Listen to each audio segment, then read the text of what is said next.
सुट्या तेलाच्या संदर्भात आज मंत्रिमंडळाच्या बैठकीमध्ये काही मंत्र्यांनी हा विषय उपस्थित केला। मंत्र्यांचं मत अगदी स्पष्ट होतं की जी काही FDA माध्यमातून वेगवेगळी कारवाई चालली आहे ती योग्य आहे।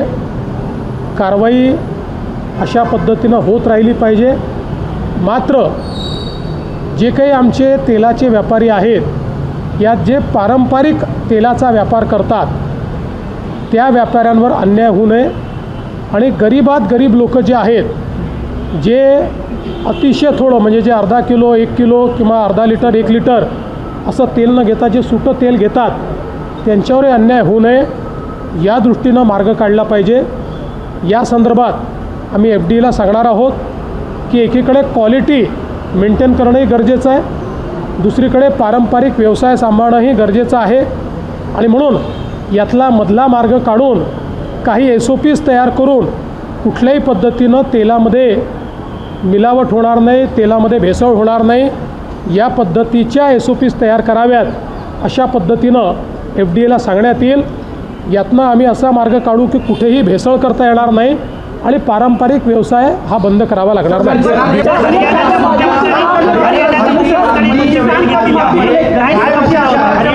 काल हरियाणाच्या मुख्यमंत्र्यांची माझी भेट झाली।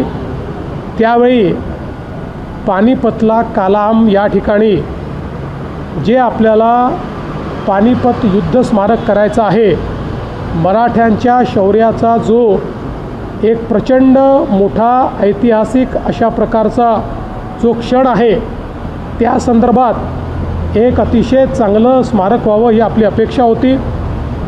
त्यानिमित्ताने काही जागा पण आपण घेतली, एक कमिटी पण आपण केली।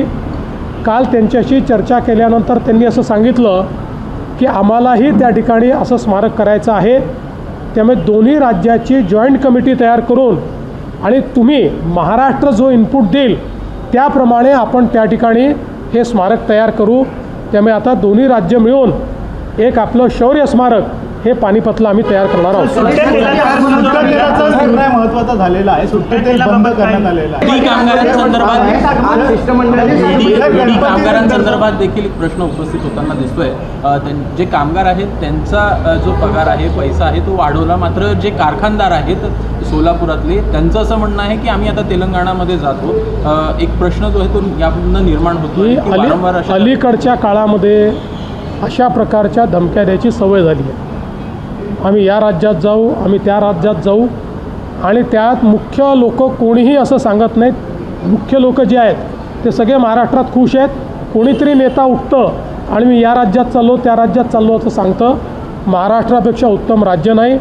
सगळ्यांची आम्ही चर्चा करतो, सगळे मार्ग काढतो, सर्वांना सवलती देतो।